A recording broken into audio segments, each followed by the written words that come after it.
దగ్గరకు వస్తే సస్తావు, లేస్తే బతకవు అంటూ దారిని పోయే వాళ్ళందరినీ బెదిరించి బతుకుతున్నాడు ఒక ఆయన.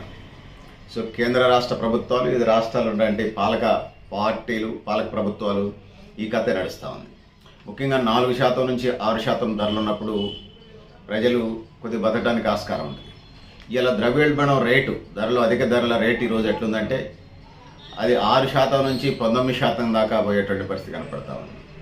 ఇక మనం పాకిస్తాన్లో, నేపాల్లో, శ్రీలంకలో చూసాం. అది కేజీ పంచదార 500 నుంచి 1000 రూపాయలు పలికినటువంటి పరిస్థితి మనం చూసాం. మంచినూనె కూడా 500 నుంచి 1000 రూపాయలు పలికినటువంటి సందర్భాన్ని చూసాం. నేపాల్లో యుద్ధాలకు అదే కారణమైంది. బంగ్లాదేశ్లో కూడా అదే పరిస్థితి. సో ఓవరాల్గా ధరల నియంత్రణ చేయడం అనేది చాలా ప్రధానమైనటువంటి ఎజెండా అయ్యాల.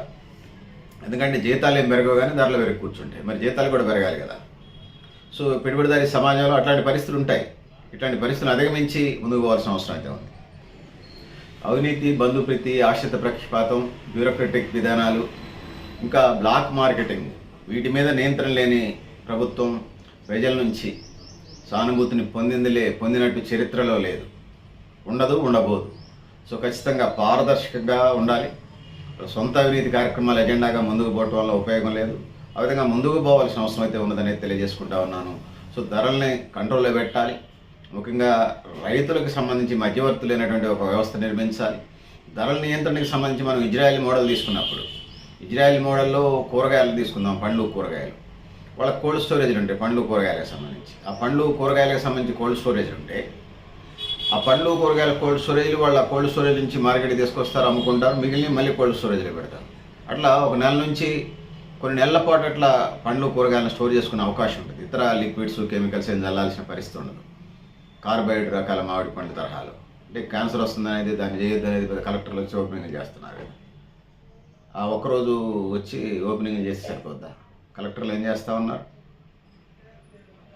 నేర్పాలి కదా. రైతు విభాగాలను, రైతు సంఘాలు పిలిపించుకోవాలి. లేకపోతే అగ్రికల్చర్ డిపార్ట్మెంట్కి సంబంధించి అవగాహన సదస్సుని నిర్వహించాలి. వచ్చి కార్బైడ్ రహిత మామిడి పండ్లు మీకు క్యాన్సర్ రాదు, తినండి అని వెళ్ళిపోతారు.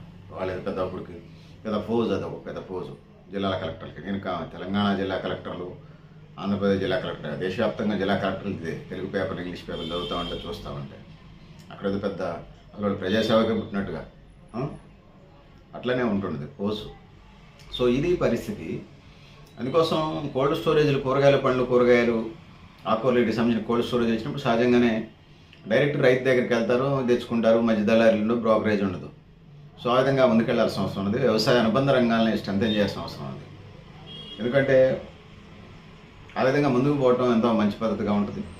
పాలతో పాటు అది వ్యవసాయ రంగంతో పాటు పాలు, పెరుగు, వెన్న, జున్ను, నెయ్యి, పాడి పరిశ్రమ డెవలప్ చేయాలి. అదేవిధంగా చేపల పరిశ్రమ డెవలప్ చేయాలి. చెరువుల, కుంటలో చేపల పిల్లలు పోస్తా ఉన్నారు. దేశవ్యాప్తంగా ఇది అమలు జరగాలి. మాంసం, గొర్రెల, మేకల పెంపకందారులకు సంబంధించి మాంసం ఉత్పత్తులకు సంబంధించి స్ట్రెంథెన్ చేయాలి. ఆ విధంగా కోళ్ల పరిశ్రమ, గుడ్లు పరిశ్రమ, ఆ విధంగా ముందుకెళ్లాల్సిన అవసరం ఉందని తెలియజేసుకుంటున్నాను. ఇవన్నీ స్ట్రెంథెన్ కావటం వల్ల ఇక పప్పు ధాన్యాలను పండించే కార్యక్రమాన్ని కూడా ఎజెండా తీసుకోవాలి. కొంచెం గిట్టుబడి ధరలు ఎక్కువ ఉంటే, కందిపప్పు ఉందనుకోండి 4 కేజీలు తెచ్చుకొని పెట్టుకుంటే వాడు 4 నెలలు 6 నెలలైనా ఉంటుంది. ఆ విధంగా ప్రజలు విపరీతమైనటువంటి కొనుగోలుకి పోకుండా కొద్దిగా పద్ధతిలో ముందుకెళ్ళడానికి ఆస్కారం ఉంటుంది. సామాన్యులు కూడా బతకడానికి ఆస్కారం ఉంటుంది. మీరు ఎట్లాగో వాటిని ధరలు కంట్రోల్ చేయలేకపోతున్నారు కాబట్టి నివారణ చర్యలు తీసుకోవాలి. గల్లీ నుంచి ఢిల్లీ దాకా అడ్మినిస్ట్రేషన్ వ్యవస్థలు ఉన్నాయి కదా, మరి ఏం చేస్తున్నారు వీళ్ళంతా? ఇలా ఉప్పు, పప్పుకు సంబంధించిందే కాదు. సో బియ్యం, నూనె, కందిపప్పు, పెసరపప్పు, అన్ని రకాలటువంటి వాటి మీద ఇట్లాంటి పరిస్థితులే ఉన్నాయి. సో ఏ ఒక్క సరుకును కూడా మనం ఈజీగా కొంచెం ధరలు వాళ్ళకు నెలవారీ ఆదాయాలకు సరిపడాలి అనేటువంటి పరిస్థితి మనం చూస్తూ ఉన్నాం. ఇలా భార్యాభర్తలు పనిచేసుకుంటే బతకడం కష్టంగా ఉందనేటువంటి ఒక టాక్ వచ్చింది. ముఖ్యంగా ఈ ధరల మీద తెలియనటువంటి సామాన్య ప్రజలు, పిల్లలకు సంబంధించి ఎడ్యుకేషన్కి సంబంధించి ఆ ఫీజుల నియంత్రణే ఉండదు. పాలక ప్రభుత్వాలు గాడిదలు కాస్తూ ఉంటుంటాయి, గుడ్డి గుర్రాలకి పండ్లు దూగుతూ ఉంటుంటాయి. సో ఎడ్యుకేషన్, వైద్యానికి సంబంధించి ప్రభుత్వ రంగం నుంచి రావాల్సిన రాయితీలు రావు. సంపాదన అంతా కండలు కరిగించి, చెమటలు చిందించి, కండలు కరిగించి, నెత్తులు మరిగించి అంతా మంది దారపోయడం నెలంతా కలిసి అటువంటి పరిస్థితులు ఉన్నాయనేది ఈ సందర్భంగా తెలియజేస్తూ ఉన్నాను.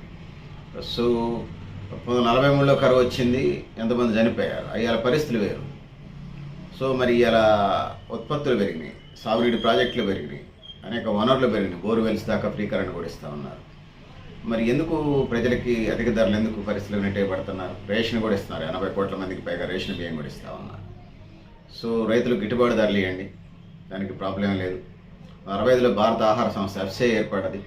మరి ఫుడ్కి బ్లాక్ మార్కెటింగ్ ఎందుకు వీళ్ళు అశ్రద్ధ చేస్తున్నారో మరి అర్థం కాదు. సో దేశంలో అవినీతి చెదల్లాగా బట్టి పీడిస్తుంటాం వల్ల ఈ సమస్యలన్నీ వస్తూ ఉన్నాయనేది మనకు అర్థమవుతా ఉంది. సో ఇది తెలుగు రాష్ట్రాలనే కాదు, భారతదేశమే కాదు, దళారీ వ్యవస్థ ప్రధానమైనటువంటి ఇట్లాంటి పరిస్థితికి దారితీస్తూ ఉంది. సో అయితే నాకేంటి, ఏదో సినిమాలో హిలనం అయితే నాకేంటి అట్లాంటి పరిస్థితులు ఉన్నాయి. సో పెద్దల మిత్రులారు, ఇది పరిస్థితి. మీరు కూడా మీ అభిప్రాయాలు కామెంట్ బాక్స్ రాయండి. సో వ్యవసాయ రంగాన్ని స్ట్రెంథెన్ చేయాలి, దాంతో పాటుగా బ్లాక్ మార్కెట్లను అరికట్టాలి, ధరలను అదుపులో ఉంచాలి. ప్రజల జీతాలు ఎప్పుడు పెంచరు వాళ్ళు, యాజమాన్యాలు ప్రైవేట్ కానీ గవర్నమెంట్ సెక్టర్ కానీ. అందుకోసం ధరల్ని కంట్రోల్లో ఉంచాల్సిన బాధ్యత పాలక ప్రభుత్వాలే. అవి కంట్రోల్లో ఉంచకపోతే ప్రజలు తిరుగుబాటు చేస్తారు. సో ఆ విధంగా ముందుకెళ్లాల్సిన అవసరం అయితే ఉన్నది.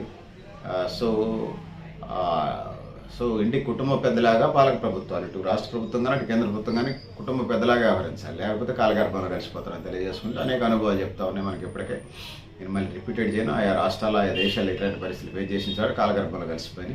సో ఇది పరిస్థితి పెద్దల మిత్రులారు. మీరు కూడా మీ అభిప్రాయాలు కామెంట్ బాక్స్ రాయని తెలియజేస్తూ, నేను గడ్డేపల్లి సత్యనారాయణ, మీ లక్ష్యాత్మక.